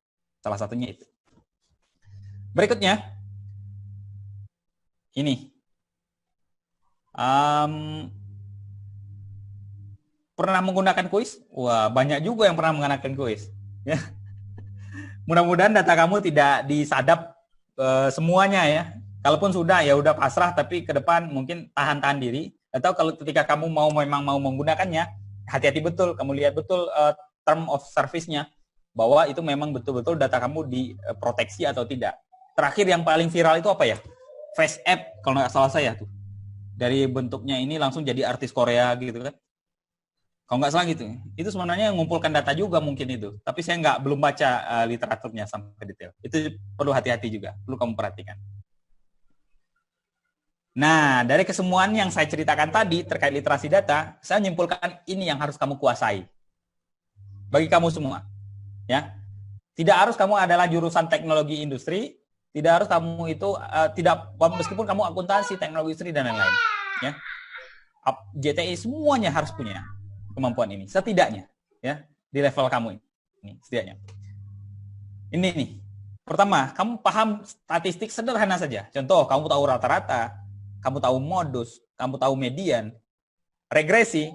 Nah, regresi ini penting untuk kamu ketahui ini, dan persentase, gitu ya. Bagaimana ngitung persentase dan lain-lain, itu penting bagi kamu untuk kamu ketahui, ya. Jadi tidak harus ekspor, tidak. Kamu cukup pahami yang seperti ini dulu. Kalau kamu mau lanjut silakan, tapi dasarnya kamu kuasai ini, ya. Yang kedua, kamu paham menggunakan tools pengolahan data. Yang paling gampang tuh Excel, gitu ya. Saya masih lihat tuh anak-anak buat Excel itu masih dalam bentuk di kondisi zaman-zaman kolonial gitu ya. Ini padahal udah tahun 2020 gitu ya. Gitu. Tapi saya yakin tuh anak akuntansi ya, itu udah biasa tuh main pivot tuh. Nah, apa itu pivot, Pak? Nah, gunakan Google, ketikkan pivot Excel gitu di Google. Itu cara yang paling mudah bagi kamu untuk menganalisis data. Ya. Paling mudah. Ya, main pivot. Nggak susah. Kamu mainkan Excel, nanti inilah hasil survei ini akan saya bagikan dengan catatan saya akan menyembunyikan data email dan data nama orang. Yang saya munculkan adalah nama prodi, angkatan, dan semua pertanyaan. Saya kirimkan kamu, silakan dipelajari bagaimana menganalisis data ini. Sehingga kamu bisa menghasilkan simpulan-simpulan tertentu. Ya. Kalau yang tadi saya nggak tampilkan semua, karena bisa sekali itu banyak sekali yang bisa saya tampilkan. Tapi saya tahan diri untuk tidak menampilkan semuanya. Ya. Yang kedua, kamu bisa gunakan Google dengan Sheet. Yang terakhir, kalau kamu mau ilmunya lebih lanjut, coba kamu cari di Google tentang Google Data Studio. Nah, itu kamu bisa bikin infografis dan lain-lain itu. Pak, masih banyak, Pak, tools yang lain bisa digunakan. Monggo, digunakan. Ini saya kasih contoh sedikit saja. Ya. Nah, yang terakhir, kemampuan kamu untuk membuat visualisasi sederhana. Apakah itu diagram batang, pie, garis, radar, dan seterusnya. Apa yang kamu bisa gunakan. Nah, kalau kamu berhasil menggunakan ini, ketika kamu sidang PA, presentasi kamu bisa jadi isinya chart dan grafik saja. Itu dosen akan tepuk tangan mudah-mudahan. Kenapa? Karena kamu mampu menggunakan, menganalisis, mengolah, dan mempresentasikan data dengan baik. Nah, itu kemampuan yang harus kamu miliki. Menurut saya itu setidaknya dengan modal ini saja, maka kamu sudah memiliki kemampuan literasi data yang baik, Ini skill ya, ini kemampuan ya, karena ini adalah enabling skill. Nah, kalau yang tadi, yang saya ceritakan di atas, itu adalah pemahaman bagaimana kamu hati-hati dalam berurusan dengan data.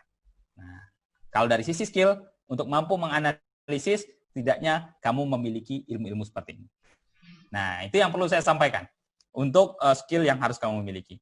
Saya kira itu saja, Pak Tian, yang bisa saya sampaikan. Mungkin next berikutnya kita bisa berdiskusi. Itu dulu Pak Tian, saya kembalikan ke Pak Tian. Baik, terima kasih Pak Ihsan atas presentasinya tentang literasi data. Mungkin di sini banyak dari mahasiswa yang ingin bertanya. Kita persilahkan bisa menggunakan speaker atau diketik via chat ya.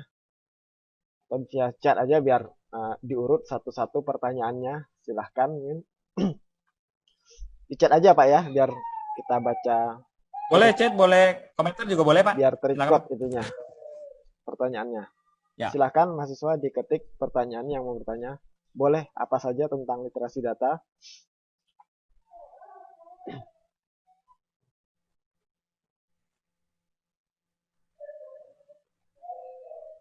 Silahkan.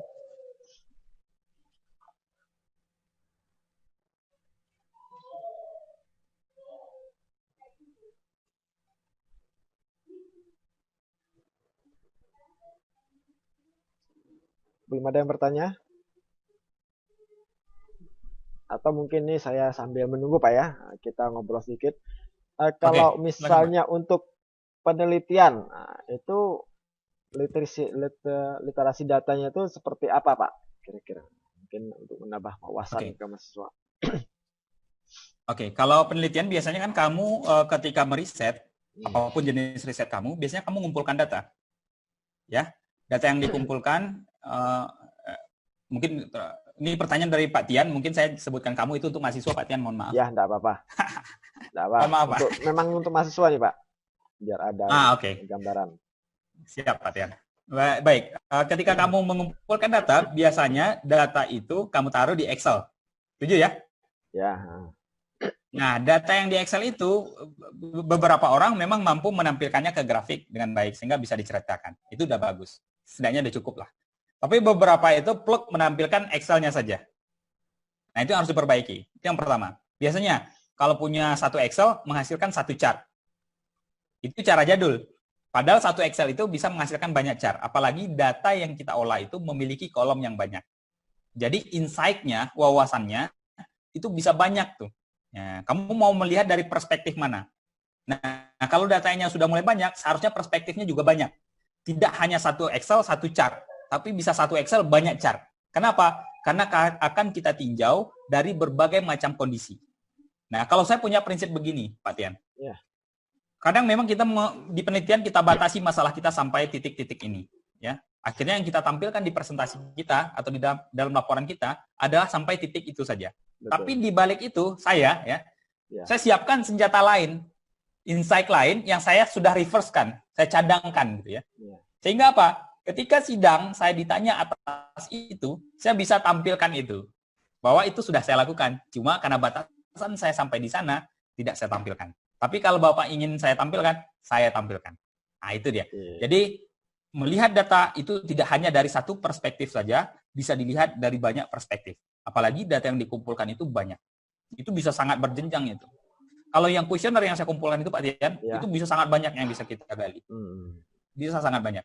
Nah, tapi kecenderungan mahasiswa khususnya di prodi saya atau di jurusan saya, bahkan itu mereka sudah belajar tentang business intelligence, data mining, machine learning, masih aja seperti itu Pak Tian. Ya, masih seperti itu. Padahal dia bisa gali lebih jauh. Kalau dia melihat data itu dalam bentuk waktu, digunakanlah time series menggunakan line. Jadi kelihatan pergerakannya. Nah, itu kalau anak-anak elektronika itu ngelihat itu tuh. Apa Pak? Gelombang. Di osiloskop itu Pak. Itu sinyal itu. Ya. Gitu ya.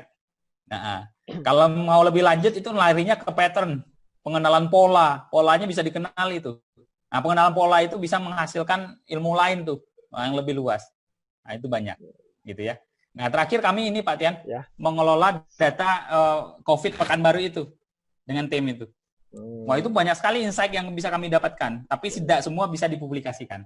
Karena ada informasi-informasi tertentu yang memang tidak bisa dibuka ke publik dan hanya boleh disampaikan ke pemerintah. Nah, contohnya apa tuh? Yang sederhana. Orang ini tertular dari siapa ke siapa. Itu ada itu, Pak Tias. Satu orang ini sudah menularkan berapa orang, gitu ya. Nah, sebenarnya itu bagusnya diinformasikan ke publik, tapi si pemilik data mengatakan itu tidak boleh diinformasikan ke publik, ya kami nurut atas itu. Jadi, kalau boleh saya jawab, satu Excel itu bisa menghasilkan insight yang banyak, jadi kamu harus kembangkan pikiran kamu untuk menghasilkan insight yang sangat luas. Jadi tidak terpaku ke salah satu titik saja. Itu Pak Tias. Pakai Excel saja, sudah gampang. Sudah banyak datanya ya. Ini ada pertanyaan nih Pak Tian. Ini ada pertanyaan. Siapa dulu nih? Yang Grace ya? Boleh Pak. Yang Grace ya. Ini. Saya Grace 2TETB ingin bertanya Pak mengenai materi yang pertama tadi tentang data Pak. Kalau misalkan akun data orang tersebut sudah bertahun-tahun, sudah lama, apa ada kemungkinan masih bisa diretas Pak? Terima kasih Pak. Kira-kira seperti itu Pak pertanyaannya Pak.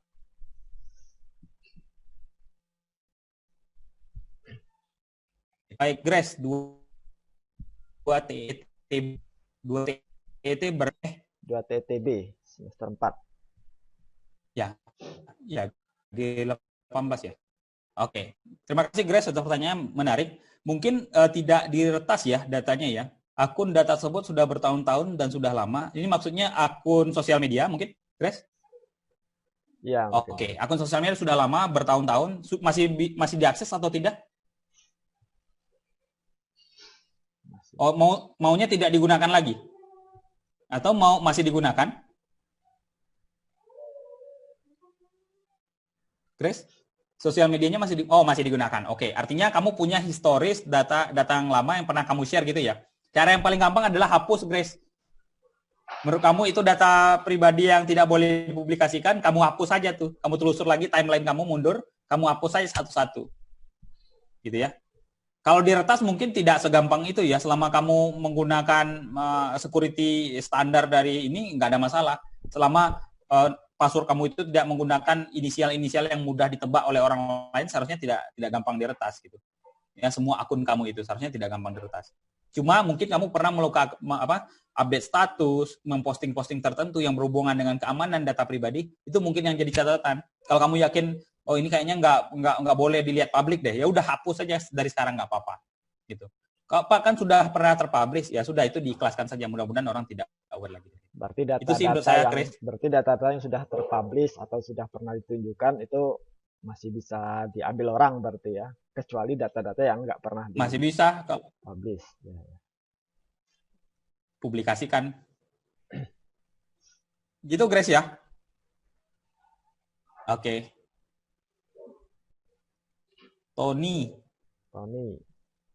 Saya Tony dari 2TIA mau bertanya Pak, bagaimana cara kita mengamankan data pribadi kita di dunia digital saat ini?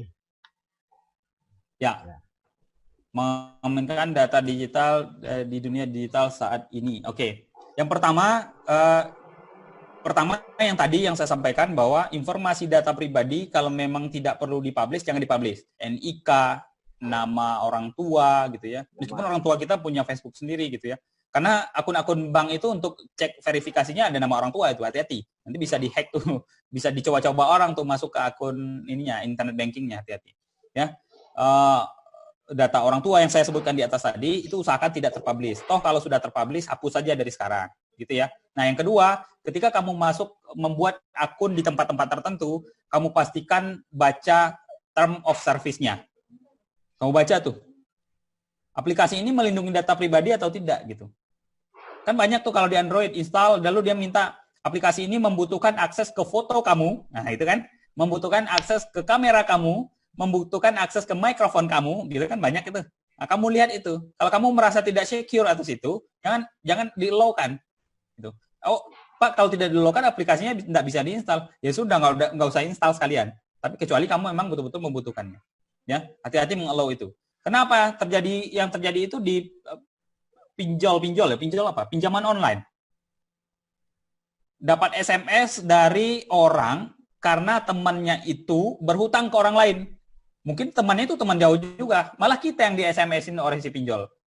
Nah, niat pinjol itu mungkin ini mempermalukan orang lain itu.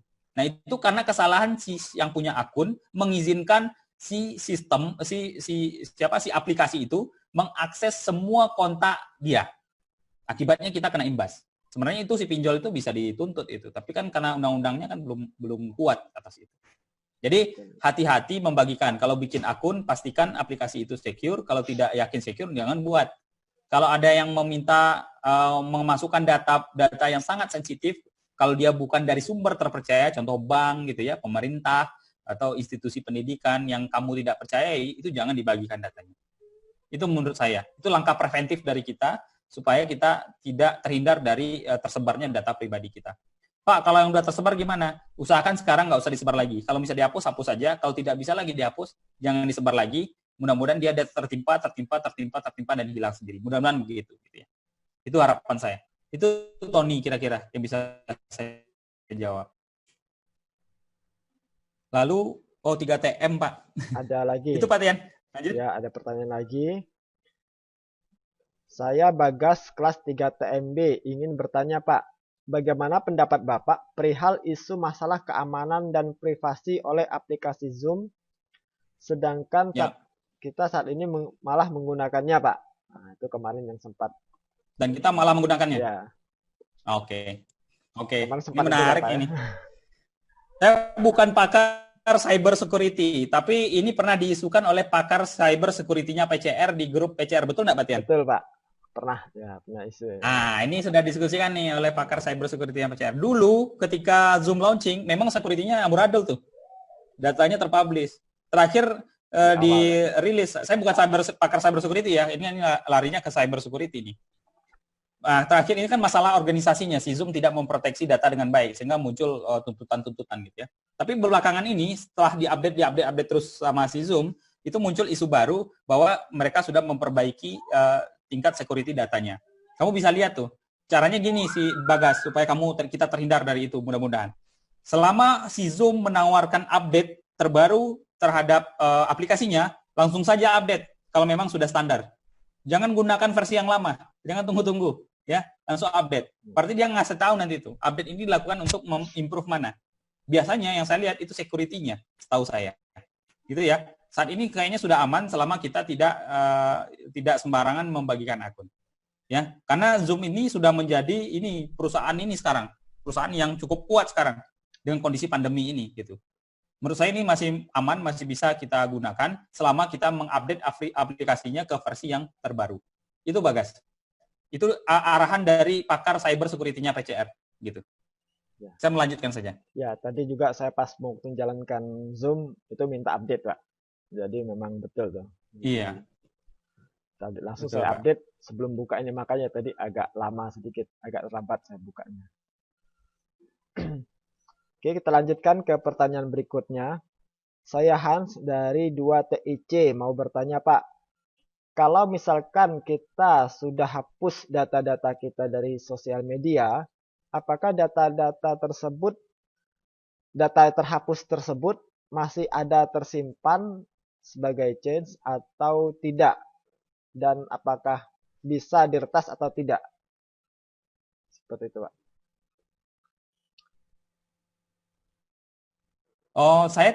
Sekali lagi saya ulangi, saya tidak pakar cyber security, tapi saya mengingatkan tentang keamanan data pribadi.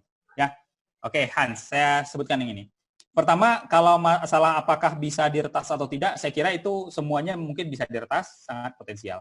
Yang kedua, apakah data saya sudah pernah saya hapus, apakah data itu masih ada atau tidak, itu bisa jadi masih tersimpan, tapi bukan dalam bentuk si case itu, tidak seperti itu dia. Mungkin orang pernah meng-crawl sosial media, jadi dia kumpulkan di tempat lain gitu, untuk kepentingan riset dan lain-lain, selama Facebook mungkin belum meningkatkan security hak akses atas datanya. Itu mungkin masih tersimpan, tapi tempatnya di mana mungkin kita tidak tahu.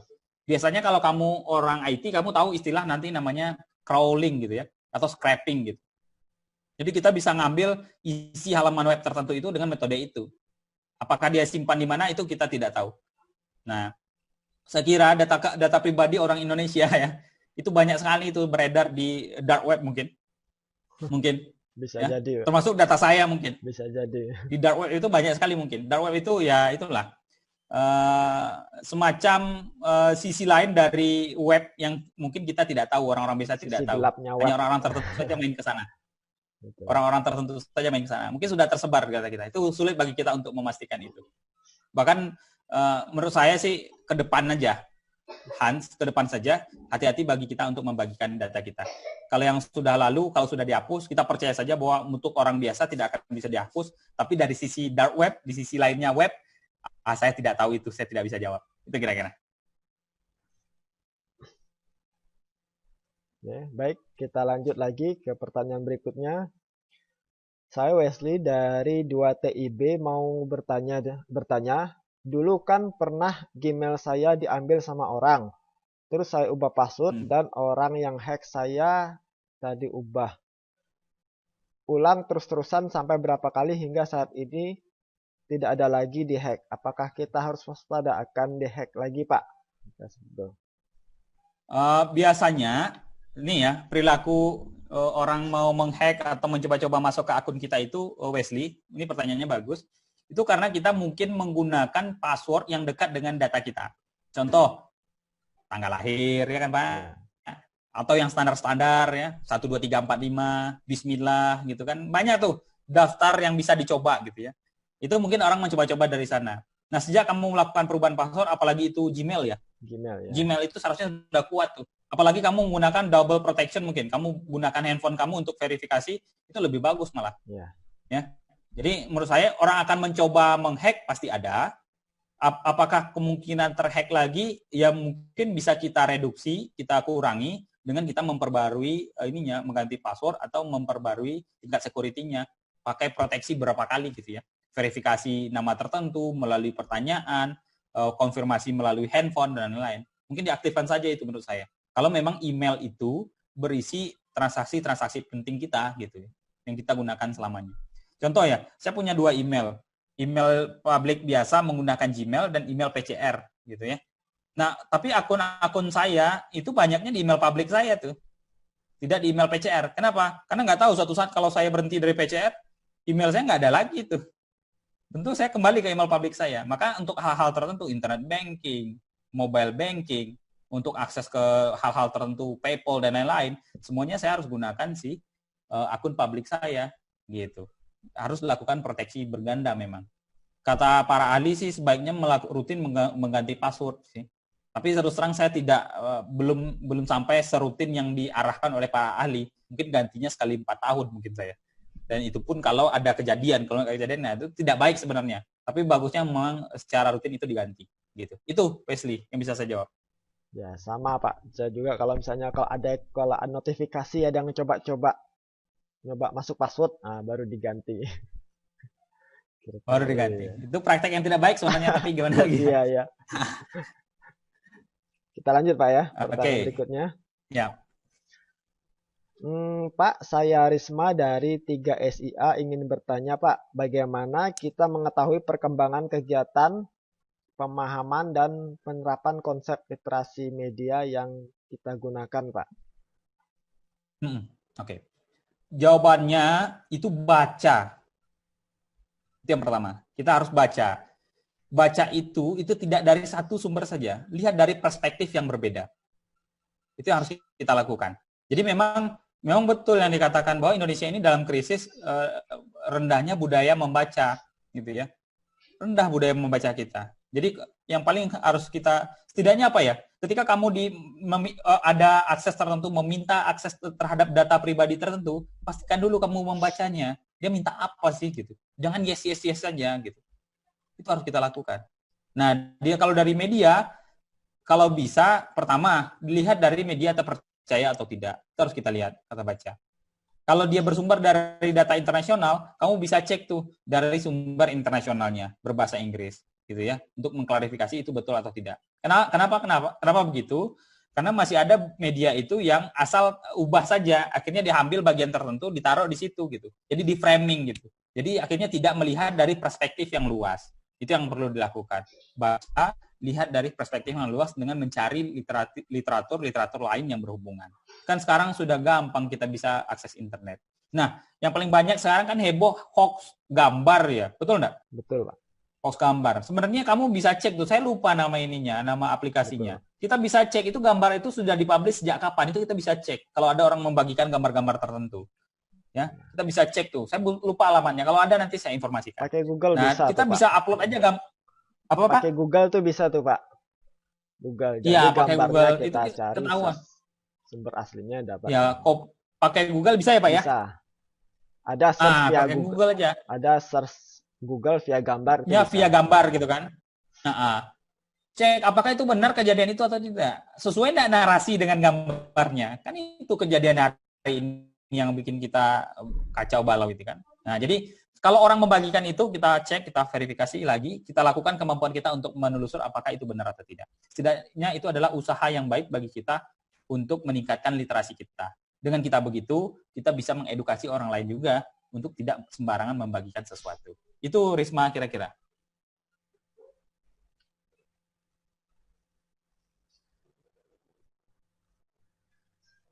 Oke, berikutnya boleh saya bacakan Pak Tian? Ini dari Sidik nih. Ya. Silakan Pak. Oh, ini Pak Tian yang lebih paham nih, atau anak-anak teman-teman TET ini lebih paham ini. Ini kerjaannya provider ini Sidik. Kita berjalan melewati KFC, muncul iklan dari KFC dan lain-lain. Ini kerjaan SMS, provider. Ya? Itu kita dapat SMS itu dari BTS itu. Ya kan Pak Tian ya? BTS terdekat. Kita dapat informasi itu dari BTS. Karena mungkin si perusahaan itu sudah bekerja sama dengan provider. Nah, ini sebenarnya ini kan karena belum diatur aja, itu kan mengganggu kita ya.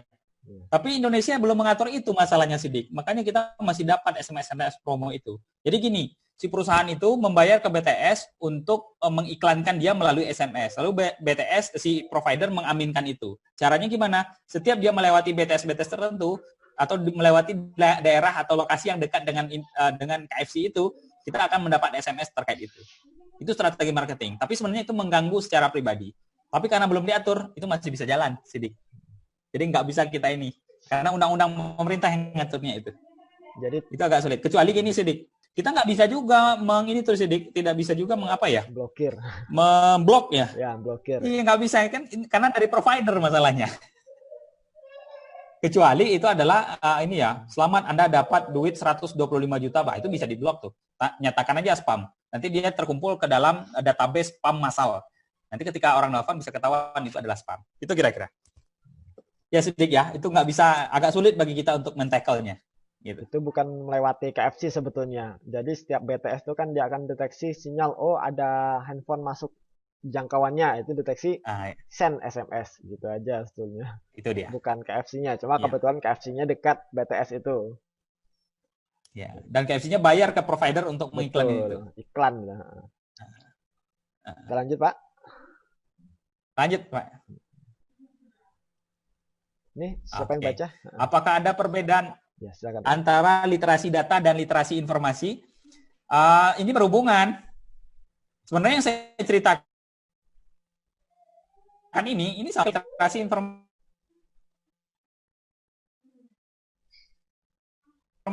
tapi basisnya, nah itu ujungnya sudah informasi. Jadi itu sama. Dalam term ini yang kita lakukan sekarang itu sama, Tony. Ya, sama persis, gitu ya. Gitu. Wah, ini ada lagi. Pak, saya Elsa 3SP. Sini saya ingin bertanya, bagaimana caranya kita meyakinkan mahasiswa bahwa literasi baru ini akan membuat mereka kompetitif, Pak? Terima kasih, Pak. Itu yang saya sampaikan tadi, Elsa. Ke depan, duit itu bukan duit, tapi duit adalah data. Apapun bidang pekerjaan kamu. Oke, gitu ya. Kenapa kamu bisa dikatakan kompetitif? Kamu kompetitif itu kalau kamu sudah melewati level-level tertentu. Karena kalau menaik ke level tertentu, itu akan bersaing dengan orang lain yang level kompetitifnya itu mulai ketat, sampai mungkin ke level puncak. Setuju ya? Oke, sampai ke level puncak. Nah, literasi baru yang saya sampaikan ini tentang data ini, itu berhubung dengan level manajerial yang berhubungan dengan keputusan-keputusan strategis. Gitu ya. Nah, untuk level manajerial yang keputusan adalah keputusan strategis, dia harus mengambil keputusan itu berdasarkan wawasan dan kebijakan yang bersumber dari data.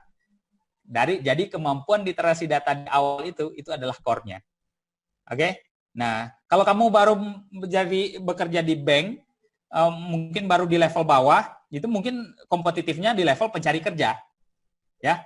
Kalau kamu mau bersaing lagi, kamu bisa naik ke level-level tertentu. Level manajerialnya. Nah, itu sangat kompetitif itu. Nah, kemampuan literasi data, kemampuan menganalisis ini adalah yang diperlukan. Karena kita tidak lagi bermain dengan, kalau dulu biasa kita bekerja dengan mesin, bagaimana mesin, bagaimana ini, mungkin di level manajerial itu lebih dari sekedar itu. Tidak mesin lagi yang kita urus. Bisa jadi kita juga mengurus orang, mengurus strategi bisnis, mengurus potensi dan proyeksi peluang kerja ke depan gitu. Jadi itu yang harusnya. Cara meyakinkannya adalah ini sih selalu diedukasi sih. Nah, dari saya gimana ya, yang pernah saya lakukan itu gini, di sosial media itu saya bikin rilis penting gitu ya. Hati-hati ini penipuan dan lain seperti itu. Nah, mungkin dengan cara kuliah inilah salah satunya. Karena saya yakin mungkin di mesin mungkin tidak belajar tentang bagaimana ngolah data yang baik selain mungkin di panduan dari penelitian dan lain gitu. Tapi banyak hal sih. Sampai saat ini kalau saya sih karena saya orang praktis di Politeknik, saya akan tunjukkan saja mungkin kalau yang bisa saya lakukan. Saya tunjukkan nih. Kalau kamu tahu mungkin kebijakan dulu kan kalau kamu gagal mata kuliah itu kan tinggal semester. Kamu dicutikan. Tapi ke depan kan sudah berubah. Kalau hanya 1-2 kan masih bisa lanjut. Itu by data itu memutuskannya. Jadi kalau cara meyakinkannya gimana ya?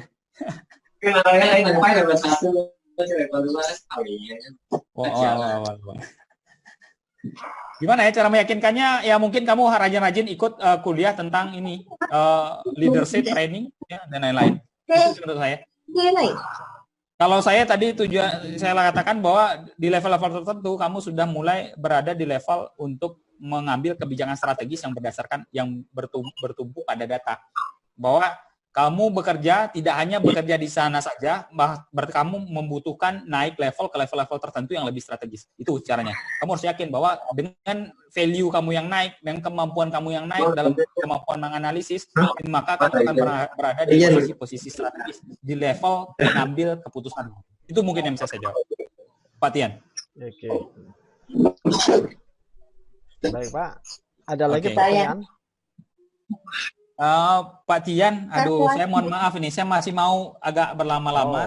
Cuma saya jam 9.30 dijadwalkan ada tamu dari BMKG. Iya. Nah, ini boleh saya cerita sedikit. Tamu BMKG ini kita punya peluang kerjasama dengan Kyoto University di Jepang.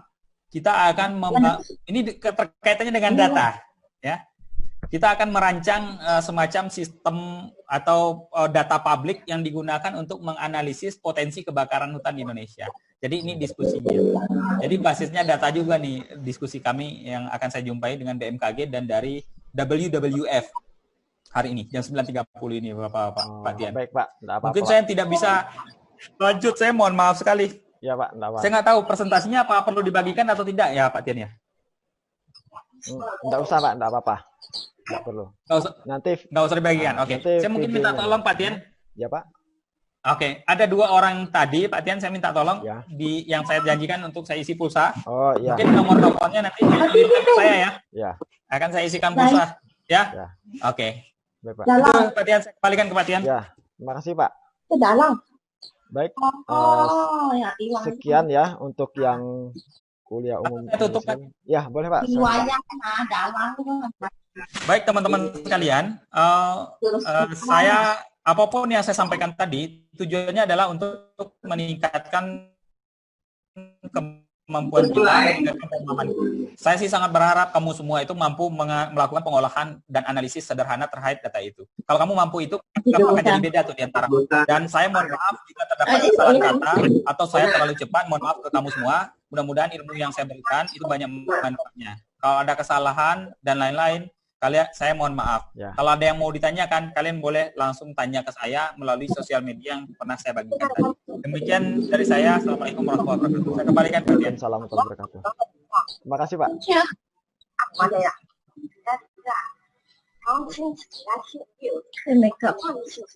Baiklah, kepada semua siswa yang nanti ingin bertanya bisa langsung chat ke Pak Ihsan ya untuk pertanyaan-pertanyaan selanjutnya. Nanti untuk Ferdian Lesmana dan Wesley ya, minta tolong di apa kirimkan nomor handphonenya bisa ke saya, nanti saya forwardkan ke Pak Isan.